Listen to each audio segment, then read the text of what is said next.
નમસ્કાર દર્શક મિત્રો, લોકમંચમાં આપનું સ્વાગત છે। લોકમંચમાં ચર્ચા કરી રહ્યા છે 2021ના વર્ષનું કે જે ચૂંટણી વર્ષ જોવા મળી રહ્યું છે। 2020માં કોરોના કાળમાં આપણને ચૂંટણી જોવા નથી મળી, પણ જે રીતે અનલોક કરવામાં આવી ત્યારબાદ આપણને બિહારની પણ ચૂંટણી જોવા મળી હતી અને કોરોના કાળમાં અત્યારે પણ હજી સ્થિતિ યથાવત જોવા મળી રહી છે કે આખા દેશમાં હજી પણ કોરોનાની પરિસ્થિતિ જોવા મળી રહી છે। એવામાં 2021નું આ વર્ષ છે કે જેમાં 5 રાજ્યોની ચૂંટણી યોજાવા જઈ રહી છે, જેની જાહેરાત આજે કરવામાં આવી હતી ચૂંટણી પંચ દ્વારા।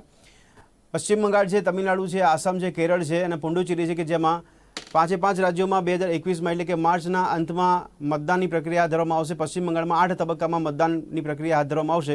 આજે ચૂંટણી પંચે જાહેરાત કરી હતી અને બીજી મે પરિણામ જાહેર કરવામાં આવશે 5 રાજ્યોનું।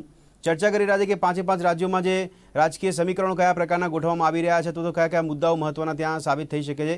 વિધાનસભાની આ ચૂંટણીઓ યોજાવા જઈ રહી છે 2021નું આ વર્ષ કે જે ચૂંટણી વર્ષ જોવા મળી રહ્યું છે। મારી સાથે ચર્ચામાં જોડાયા છે મહારાષ્ટ્રથી વરિષ્ઠ પત્રકાર અશોક વાનखेड़े, મનસ્વી થાપર કે જેઓ રાજકીય વિશ્લેષક છે અને प्रेमदान भारती के जो पर राजकीय विश्लेषक है। आप तीनों का स्वागत है चर्चा में। जी अशोक जी, सबसे पहले अशोक जी आपसे शुरुआत करना चाहूंगा। पश्चिम बंगाल में 8 फेज में बोला गया इलेक्शन कमीशन ने कि 8 फेज में इलेक्शन होगा। सबसे पहले तो मेरा सवाल ये है कि इसकी वजह क्या लग रही है आपको? इसमें भी कोई पॉलिटिकल सिनेरियो अरेंज करने की कोशिश की जा रही है? नहीं नहीं नहीं नहीं, ऐसा नहीं मुझे लगता है, क्योंकि पश्चिम बंगाल का जो राजनीतिक समीकरण है वो ये है कि पश्चिम बंगाल के इलेक्शंस बहुत वायलेंट होते हैं, आज से नहीं है। हर इलेक्शन हर टाइम पश्चिम बंगाल की राजनीति बहुत खून की प्यासी है और बहुत खून बहता है। और फिर नक्सलिज्म का इम्पैक्ट, बाकी ट्रेड यूनियन का, लेफ्टिस्ट का, ये तमाम चीजें जो है। और इस बार तो हिंदू मुस्लिम इस बार एक नया एंगल ले रहा है। दूसरी तरफ अभी तक लगा, अभी एक बम विस्फोट हुआ, मंत्री पे बम फेंका गया। तो by and large peaceful election हो, जो मिलिट्री फोर्स है वो सही जगह पे डिप्लॉयड हो, इसलिए आसाम और बंगाल, यही आसाम में 3 फेज में है, बंगाल में 8 फेज में है। बाकी सब एक फेज में बाकी इलेक्शन समाप्त हो रहे हैं। इसलिए मुझे लगता है कि राजनीति से ज्यादा ये इलेक्शन सरलीकरण हो और इलेक्शन के बाद जो इश्यूज उठते हैं कि भाई बूथ कैप्चरिंग हुआ, ये हुआ, वो हुआ, उसको कहीं ना कहीं एड्रेस करना चाहता है इलेक्शन कमीशन। ओके अच्छा, मनस्वी जी आपकी क्या राय इसके अंदर? इलेक्शन कमीशन ने जो बोला है कि भाई इलेक्शन की जो तारीख डिसाइड करी है मनस्वी जी, तो 2 राज्यों को छोड़ के एक ही फेज में इलेक्शन होने वाला है। क्या लग रहा है आपको, इसमें कोई गणित आपको देखने को मिल रहा है कि क्योंकि केंद्रीय इलेक्शन कमीशन है? देखिए भद्रेश भाई, देखिए कहने को तो ऐसा ही है कि इलेक्शन कमीशन इंडिपेंडेंट है और वो जो डिसीजन लेती है वो इंडिपेंडेंस से लेती है, और उस इंडिपेंडेंस को हम लोग अपने सिलेक्टिव पॉलिटिकल अंडरस्टैंडिंग के हिसाब से उसका आकलन कर सकते हैं। पर अब इसमें क्या होता है कि इसमें कोई अपॉर्चुनिटी किसी भी पॉलिटिकल पार्टी को इसको पर कोई आर्बिट्री हम लोग एलिगेशन लगाएं, उसका कोई फायदा नहीं है। अब जो भी इलेक्शन कमीशन ने डिसीजन जिस फेजेस में लिया है वो परफेक्ट होता है और उसी हिसाब से आपको लड़ना पड़ता है। और ये चीज हमको समझ आनी चाहिए 70 साल की आजादी के बाद कि इलेक्शन कमीशन का जब फेजेस डिक्लेयर होते हैं तो वो जो पॉलिटिकल पार्टी पावर में होती है उसके हिसाब से वो हमेशा से ही एक डाउट रहता है दूसरी पॉलिटिकल पार्टी को कि ये हमारे फेवर में नहीं हुआ। आप अगर एक फेज में कर देंगे सारे इलेक्शन तब भी आपको लोग सवाल पूछेंगे, अगर आप फेजेस में डिवाइड करेंगे तब भी लोग सवाल पूछेंगे। तो जो ऑपोजिशन होती है वो हमेशा ही इस चीजों से सवाल पूछेगी, और ये सवाल भी गलत नहीं है। और इलेक्शन कमीशन की जिस तरीके से चलती हैं कन्वीनियंट जो पावर में पार्टी होती है उसके हिसाब से, तो ये भी गलत नहीं है। तो अभी ये राजनीति है, राजनीति में हम कभी ये बोलें कि सब कुछ सही है सब कुछ गलत है, वैसा नहीं होता। ये ब्लैक एंड व्हाइट नहीं होता, राजनीति टोटल ग्रे होती है और ये हमको पता है, इसमें कोई डाउट नहीं है। जी अच्छा, प्रेमदान जी, वैसे तो इलेक्शन कमीशन ने जैसे ही डिक्लेयर किया इलेक्शन की डेट, उसके बाद ममता बनर्जी ने भी एक पत्रकार परिषद अरेंज की थी। उन्होंने भी कुछ तो ये फेज के लिए बोला गया है वहां पे भी पश्चिम बंगाल में। प्रेमदान जी, आप किस नजरिए से देख रहे हो? भारतीय गणराज्य में चुनाव आयोग के द्वारा तय किए जाने वाले चुनावी जो आयोजन होते हैं वो अराजनीतिक आयोजन होते हैं। उस पर राजनीति का या सत्ता का प्रभाव नहीं होता है। वो स्वतंत्र रूप से किसी भी राज्य में होने वाले चुनावों को किस तरह से आयोजित करना ये उनकी राष्ट्रीय जिम्मेदारी बनती है। उस जिम्मेदारी के तहत आयोग अपनी नीति बताता है और किस तरह से चुनाव को व्यवस्थित लोकतांत्रिक मूल्यों की रक्षा करते हुए हो, इस पर उनका ध्यान होता है। बिल्कुल। मतदान और मताधिकार का प्रयोग राष्ट्र के हित में या राज्य के हित में हो जी और व्यवस्थित हो, शांतिपूर्ण हो, जी इन बातों को ध्यान में रखकर आयोग अपनी जिम्मेदारी सौंपता है, अपना बिल्कुल। काम करता है। जी इसलिए हमें इसे इस रूप में कतई नहीं देखना चाहिए कि भारतीय राजनीति चूंकि अभी परिपक्व नहीं हुई है, जी परिपक्व नहीं है। ओके टांग खींचना या किसी बात का जवाब दे देना ही राजनीति नहीं होती है, बिल्कुल बिल्कुल या किसी बात का बतंगड़ बना देना राजनीति नहीं है। राजनीति बहुत सूक्ष्म और बारीक मामला होता है जब किसी Yes. की पकड़ में आता है। हाँ, भारत बिल्कुल। अभी लोकतांत्रिक देश होने के बावजूद जी जी जी राजनेता परिपक्व नहीं है, राजनीति परिपक्व नहीं है। तो ऐसी स्थिति में कुछ भी बात उठना स्वाभाविक है और बुरा भी नहीं मानना चाहिए। और नहीं, आयोग लेकिन अपना प्रेमदान अपने जी, तरीके अगर से- चुनाव आयोग पे कोई सवाल होता है तो वो लाजमी नहीं है। एक मिनट, अशोक जी बोलिए। एक बात कहूं छोटी सी। जी बोलिए बोलिए। ये भारत की उम्र को देखते हुए जो परिपक्वता की बात कर रहे हैं, जी ये जी सिर्फ राजनीति में ये परिपक्वता नहीं है, ऐसा नहीं है। जी ये अपरिपक्वता तो आपको मीडिया में दिखेगी, हाँ बिल्कुल आपको जुडिशरी में दिखेगी, जी आपको न्याय एग्जीक्यूटिव में दिखेगी और आपको इलेक्शन कमीशन में भी दिखेगी। जी ऐसे में सैकड़ों उदाहरण दिखाता हूँ मैं इलेक्शन कमीशन के, तो बहुत ही इमेच्योर थे और परिपक्व थे। लेकिन बिल्कुल किस सही है, टाइप से इलेक्शन कमीशन में लोग आते हैं, भद्रेश भाई, तो यदि ओके हम जाए मनोज तो जी एक एक बहुत मिनट, बड़ा मनोज जी एक मिनट, एक- अशोक जी एक- एक मिनट, अशोक जी एक मिनट। एक प्रेमदान जी, क्या बहुत- चुनाव आयोग पे किसी तरह का कोई सवाल करना वो लाजमी नहीं है? आपको ऐसा लग रहा है इतनी मैच्योर पॉलिटिक्स अपनी नहीं है देश की? नहीं, मेरा तात्पर्य ये था कि जी चुनाव आयोग किसी भी राज्य की समस्त परिस्थितियों का सूक्ष्मतम निरीक्षण करने के पश्चात उस राज्य में जी। किस तरह से शांतिपूर्ण चुनाव हो, इस विषय में जी। गहनता से अध्ययन करता है, फिर उसके बाद में बिल्कुल। तारीखें तय करता है और फिर राज्य के ओके। सामने रखता है। ओके जी रही मनोज बात जी, परिपक्वता की, चुनाव आयोग जो है वो राज्य की स्थिति को देख के ये डिसाइड करते हैं ना? अच्छा रही बात भद्रेश भाई, परिपक्वता की, भारत की जो उम्र है हमारी, हम लोग हमेशा भारत की जो उम्र है ना वो गिनते हैं आजादी के बाद से।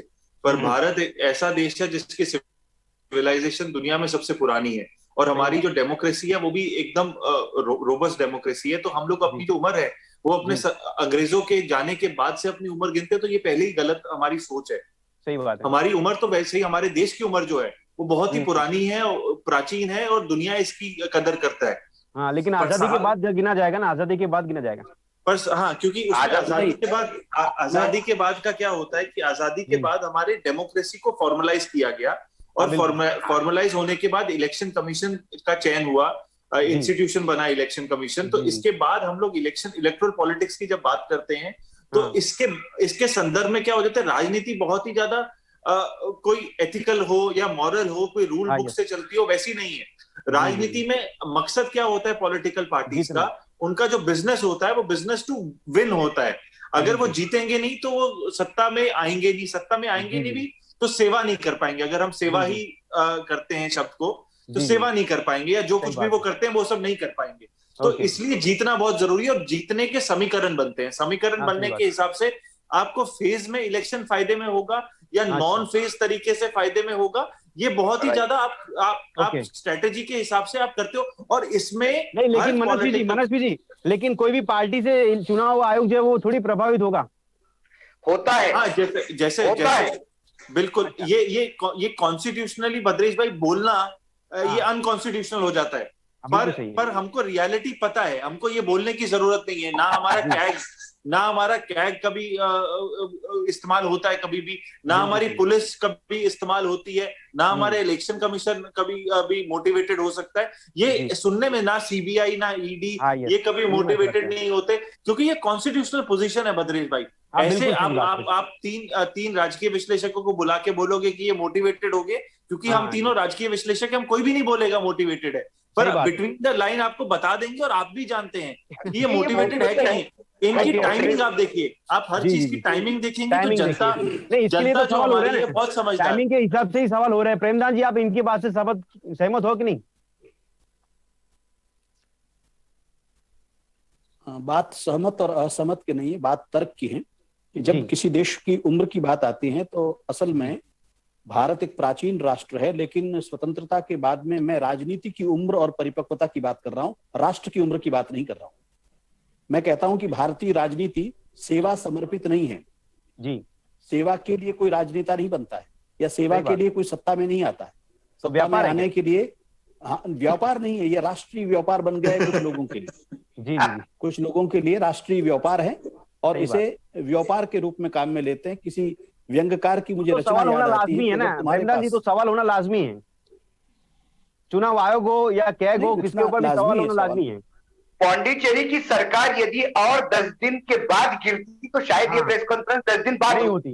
होती। सही बात 10 है। दिन बाद होती, ये हाँ भी हम बिल्कुल जानते बिल्कुल। हैं। इलेक्शन जी जी कमीशन, जी, हम भी मैं 30 साल से दिल्ली में बैठा हूँ। सही है। इलेक्शन कमीशन के अधिकारी कोई मंगल ग्रह से नहीं आते, ना पाकिस्तान से आते हैं, हाँ बिल्कुल हमारे बिल्कुल। बीच में आते हुए, हमारे बीच में कई बार और बातें होती।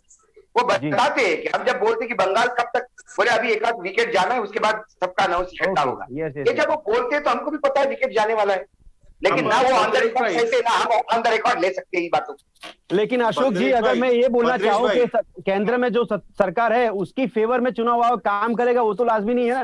नहीं नहीं, वो भद्रेश भाई, देखिए, हाँ बोलिए देखिए, बोलिए। जो केंद्र में सत्ता में है वो जी, खाली सत्ता में है, वो जानता हाँ है सत्ता कैसी चलती है। हाँ अभी तक बिल्कुल 60 साल में जो सत्ता में थे उन्होंने वही किया, जी जी जी, वही किया। तो अब ओके, जो लोग सत्ता में आएंगे वो भी वही करेंगे। सही बात इसके है। बाद जो नई पीढ़ी सत्ता में आएगी वो वही करेगी, क्योंकि ओके ओके, सत्ता में, जैसे भाई साहब ने कहा, सत्ता एक व्यापार हो गया है। सत्ता, वो कहते हैं सेवा करना। सेवा किसकी होती है, सेवा किसकी ओके, होती है, विकास किसका सही होता है, बात है ये। ये सब जानते हैं। नहीं, तो उन्होंने बोला ज्यादा उसमें राष्ट्रीय न व्यापार जाते बन हुए गया है, हम, हाँ, व्यापारी राष्ट्रीय बन व्यापार बन गया गया है। है, यस मनस्वी जी, लेकिन सहूलियत के हिसाब से भी हो सकता है ना ये सब कुछ। बिल्कुल बिल्कुल होता है। मैं आपको बताता हूँ, हमारे जी, देश में ना क्या है कि जो जिसकी ताकत होती है ना, वो बोलता है कि हाँ, वो बिल्कुल डेमोक्रेटिक है, बिल्कुल कॉन्स्टिट्यूशनल के हिसाब से चलता है। जी पर जी, हम लोग अगर इतिहास को, ज्यादा पुराना इतिहास की बात नहीं करें, हम 2006, हम लोग 2016 के इतिहास में चले जाते हैं। हाँ यस, इलेक्शन कमीशन ने आज 8 फेजेस में किया है हाँ अनाउंस, बिल्कुल, भद्रेश भाई। हाँ जी जी जी जी, और 8 में किया है, यस 2016 में उन्होंने किया था दो फेजेस में, और हाँ 2011 में चले जाते हैं, जी, तब भी 2 फेजेस में किया था। हाँ बिल्कुल। अब आप उस टाइम पे कर सकते थे, और आज आपको हो रहा है कि अब हमारे यहाँ पे दंगे हो नहीं, रहे पर हैं। लेकिन अब मनस्वी जी, सहूलियत ये भी है ना मनस्वी जी, कोरोना भी वहां पे चल रहा है, क्योंकि पूरे देश में अभी कोरोना निपटा नहीं है।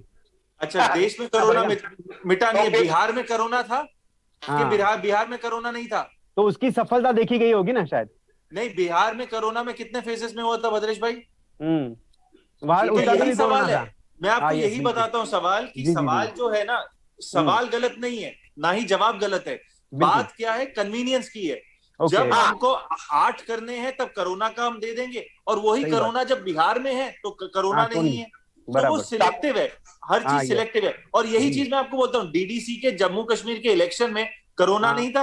आपके बिल्कुल सही गुजरात कहा, में इलेक्शन हुआ अभी भद्रेश भाई, तब तभी भी कोरोना कोरोना नहीं है, है। यस तब बिल्कुल है, कोरोना नहीं है। आपके जी जी, ग्रेटर हैदराबाद के इलेक्शन में, म्युनिसिपल इलेक्शन में हुआ था, तब कोरोना हाँ नहीं था। कोरोना नहीं था, और यस तब बिल्कुल, बिल्कुल तब कोरोना था। भीड़ नहीं थी। हाँ आप बिल्कुल, बताइए, आपकी आपकी आज बताइए, आपके आज आचार संहिता लग गई है, 2 हाँ दिन यस, बाद आपके इलेक्शन है। आज मतदान की होगा, तारीख यस में आप बताइए कितनी ज्यादा सब जनसभाएं हुई हैं, सारी बिल्कुल, पॉलिटिकल पार्टीज ने की हैं। सही तो बात है तब आपकी। कोरोना नहीं है। तो प्रेमदान जी, इसका मतलब है कि अगर केंद्रीय चुनाव आयोग ने डिसाइड कर लिया है, तो राज्य चुनाव आयोग या कोई राजकीय पार्टी जो प्रादेशिक पार्टी है कोई वो कुछ कोई नहीं सवाल कर उठा नहीं सकती, कर सकती। नहीं नहीं, कोई नहीं कर सकती। प्रेमदान जी, कोई नहीं, सवाल खड़ा नहीं कर सकती। सवाल उठाने का, हाँ, मेरा निवेदन ये था जी कि पिछले 3 महीनों से हम देख रहे हैं कि बंगाल में जी, राजनीतिक हिंसा लगातार होती जा रही है। हाँ ये सही बात है, उस राजनीतिक हिंसा से बचने के लिए, जी और इस कदर हो रही है कि किसी भी पार्टी के कार्यकर्ताओं को गोली मारी जा रही है, घर जलाए जा रहे हैं, बिल्कुल बिल्कुल, परेशान किया जा रहा है, यानी जी राजनीतिक अब वहां हिंसा का स्वरूप धारण कर चुकी नहीं प्रेमदान जी, है। तो मेरा वहां सीधा ये सवाल तो यही था। हमेशा है, राजनीतिक मूल्यों पर काम ये नहीं करता। बंगाल में पहली बार नहीं हुआ है। जब वो ममता पहली डाबेरी थे बार सत्ता में आई प्रेमदान तब जी, भी डाबेरी थे भयानक, तभी भी हो रहा था। भयानक रूप से हिंसा हुई। जी, जब डाबेरी थे तभी भी ऐसा होता था।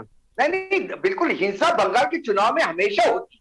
बंगाल जी की राजनीति खून मानती है, ये रेगुलर है। यूपी में नहीं हुई थी हिंसा, जब यूपी में 2017 में इलेक्शन हुए थे। आज हाँ भी बिल्कुल, हमको याद है, सही है, उस आज टाइम पे भी भी याद हुआ है, इलेक्शन जब हुए थे तो वहां पे लेकिन कितने दंगे हुए थे। पिछले और दिल्ली में 2019 में जब इलेक्शन हुए थे, तब दंगे नहीं है। आज दंगे भी हम बिल्कुल हुए सबकी थे। आंखों में वो दंगे ताजा है।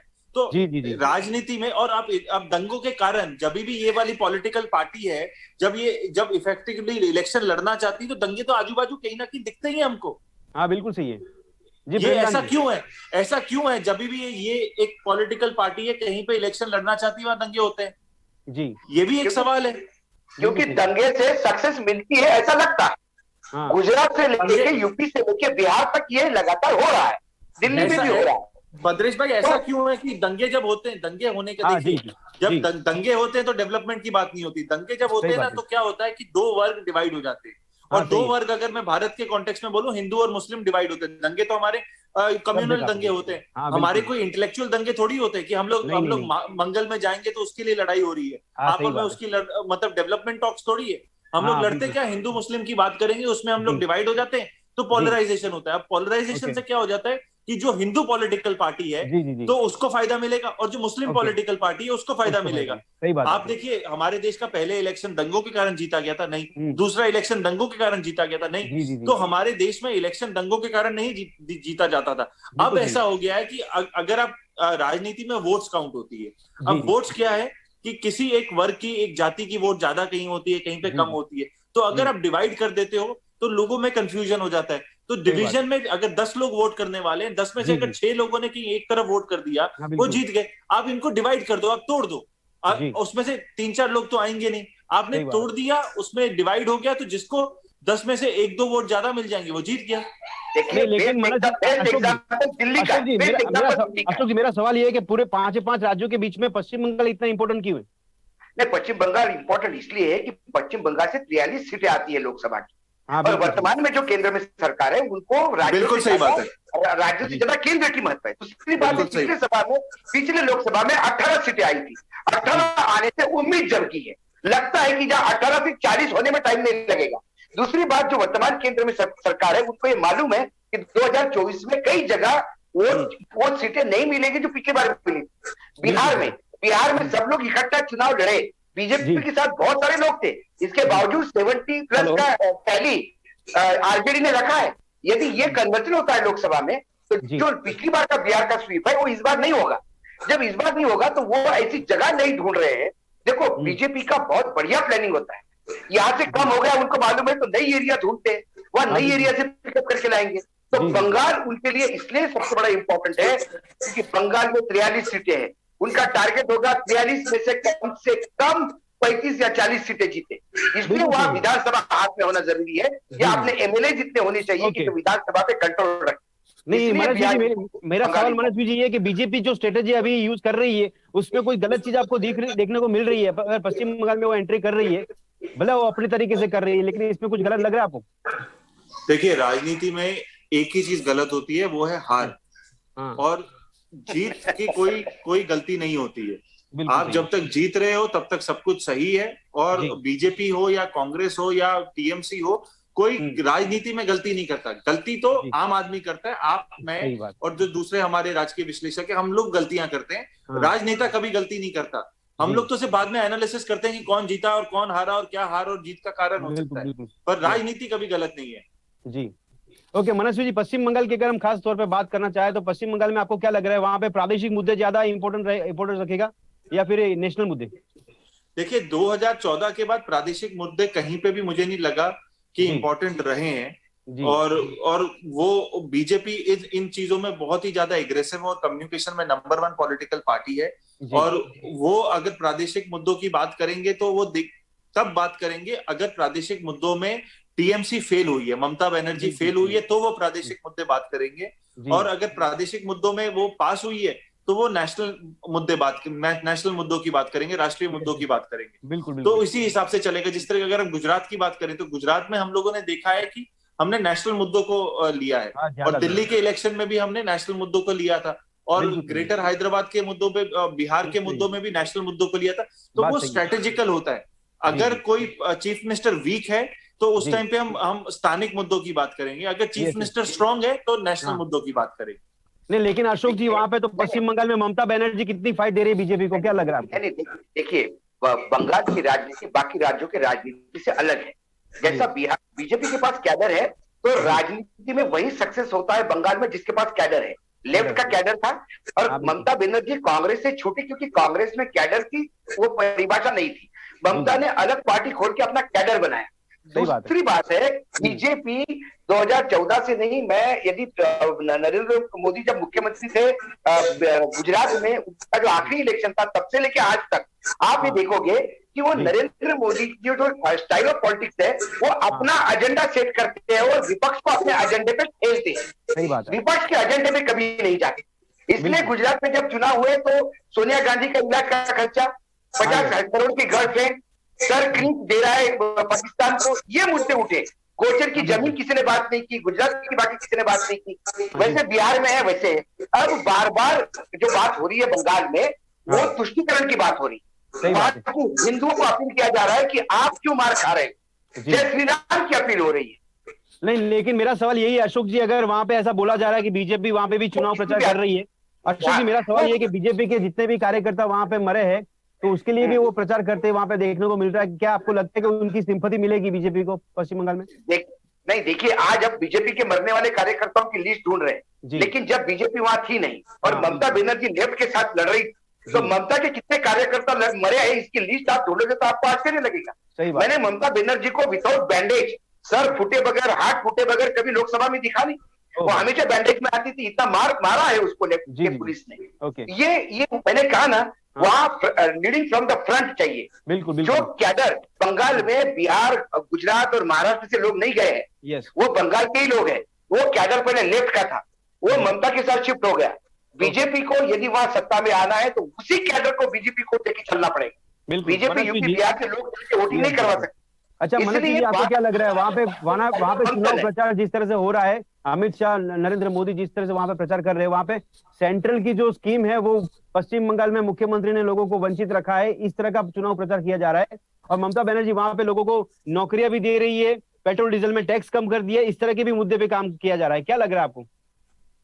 देखिए, बिल्कुल, देखिए प्रचार, देखिए राजनीति में प्रचार होते हैं, हर प्रचार में एक नया प्रचार की आपको मौका मिलता है, और बीजेपी तो इस चीज में बहुत ही स्ट्रांग है। और वहां पे ममता के लिए ये लिटमस टेस्ट है कि वो, अगर उन्होंने काम किया है ममता बनर्जी ने, तो उनको डेफिनेटली फायदा मिलेगा। अगर उन्होंने काम नहीं किया तो लोगों को जरूर लगेगा कि सेंट्रल की स्कीमों से वंचित किया है। जी। और जिस तरीके से प्रोजेक्ट्स इनोग्रेट हो रहे हैं, जिस तरीके से मेट्रो की लाइन वहां पे लगती जा रही है लगातार, तो जो डेवलपमेंटल टॉक्स बीजेपी को करनी है वो बहुत अच्छी तरीके से वहां पे कर रही है। और जो विजन दिखानी है सोनार बंगाल की, वो भी बहुत अच्छी तरह दिखा रही है। और पूरी आर्मी ऑफ बीजेपी वहां पे पहुंच गई है, सेंट्रल लीडरशिप हो, यूनियन लीडरशिप हो, स्टेट लीडरशिप हो, और जो आउटसोर्स लीडरशिप जो करती है बीजेपी, वो भी अब बहुत अच्छी तरीके से, टीएमसी के नेता तो उन्होंने ले लिए। जो अशोक जी ने बोला, मैं बिल्कुल उस बात से एग्री करता हूं कि बंगाल की राजनीति कैडर बेस्ड राजनीति है। बड़े नेता तो ले लिए हैं, क्या कैडर भी उन नेताओं के साथ आया है कि नहीं आया, ये देखने की बात है। और अगर कैडर आ गया है तो कैडर ही होता है जो घर घर घुस के वहां तक पहुंचेगा, वोट में कन्वर्ट करेगा। तो ये बहुत रोमांचक होने वाला है। पर इस रोमांच को कहीं ना कहीं स्पीड ब्रेक मिल जाएगी, क्योंकि 8 फेज में इलेक्शन होगा। 8 फेज में, ये समय की यहाँ पे कमी देखने को मिल रही है। लेकिन अशोक भाई आपसे लास्ट में ये पूछना चाहूंगा, आपको बीजेपी में क्या लग रहा है? तीन सीटें उनकी थी 2016 में, अब क्या लग रहा है कि उनका चुनाव प्रचार बोलो, स्ट्रेटेजी बोलो, कैडर बोलो, आपको लग रहा है, हिंदू मुसलमान बोलो, आपको लग रहा है 3 से आगे बढ़ेगी? नहीं, बिल्कुल बढ़ेगी। वो 3 से बढ़ के 27 हो गई थी, और उसके बाद लोग जुड़ते गए उनके पास। और मुझे लगता है उनका बीजेपी नंबर 2 पोजीशन पे यदि आए बंगाल में तो आश्चर्य नहीं होना चाहिए। मेरे हिसाब से जो मुझे फीलिंग्स अभी के जो रुझान यदि मैं बता पाऊं, तो वहां पे आज भी टीएमसी नंबर 1 हो सकती है, बीजेपी नंबर 2 हो सकती है। नंबर 2 और नंबर 3 में बहुत फर्क होगा। नंबर 3 में लेफ्ट और कांग्रेस होगी, शायद सिंगल डिजिट पे निपट जाए तो बड़ी आश्चर्य की बात नहीं होगी। एक बात ये भी है, कांटे की टक्कर इतनी भी हो सकती है कि ममता को हो सकता है कांग्रेस के भले 8-10 आए, उनकी मदद लेनी पड़े, लेफ्ट की लेनी पड़े, क्योंकि लेफ्ट और कांग्रेस बीजेपी के साथ तो जाएंगे नहीं, वो जाए तो ममता के साथ जाएंगे। वह एक नया समीकरण बन सकता है। लेकिन बीजेपी एकदम सत्ता में नहीं आती, क्योंकि अभी जो भाई साहब ने बोला, यहाँ पे समय आते हैं, कैडर शिफ्ट नहीं हो रहा है। बिल्कुल, यहाँ पे समय खत्म हो रहा है। दर्शक મિત્રો ચર્ચા એ કરતા હતા કે 5 રાજ્યોમાં જે ચૂંટણી જોવા મળી રહી છે વિધાનસભાની, હવે એની તારીખો નક્કી કરવામાં આવી છે, પણ તબક્કા જે મૂકવામાં આવે તેને લઈને ઘણા સવાલો એટલા માટે થઈ રહ્યા છે કારણ કે કેન્દ્રમાં અત્યારે બીજેપી સરકાર ચલાવી રહી છે, અને કેન્દ્રની બીજેપી સરકાર અને પશ્ચિમ બંગાળમાં ટીએમસી એટલે કે મમતા બેનર્જીની પાર્ટી બંને વચ્ચે જોરદાર ટક્કર જોવા મળી શકે છે। એમાં અત્યાર સુધી રાજનીતિક હિંસાઓ પણ વધારે જોવા મળી છે। અને એવામાં ચૂંટણી પંચ પણ પ્રયત્ન કરે કે કોરોના કાળ પણ છે ને એવામાં હિંસા ના થાય, શાંતિપૂર્ણ વાતાવરણમાં ચૂંટણી યોજવામાં આવે તે માટેનું આયોજન કરવામાં આવ્યું હોય તેવી આપણે આશા રાખી શકીએ છીએ. અને જોવું રહ્યું કે કયા કયા મુદ્દાઓ પર હવે ટીએમસી એટલે કે મમતા બેનર્જી વર્સિસ बीजेपी वच्चे टक्कर जोवा मળી શકે છે. આ ચર્ચાને અહીંયા સમાપ્ત કરે છે. इस चर्चा में आप दोनों ने भाग लिया इसलिए आपका शुक्रिया. धन्यवाद. हम 3 थे बद्रीश जी. वो प्रेमदान जी निकल गए इसलिए तो दर्शक मित्रों फरी મળીશું નવા વિષય પર ચર્ચા કરવા માટે. ત્યાં સુધી રજા આપશો. નમસ્કાર.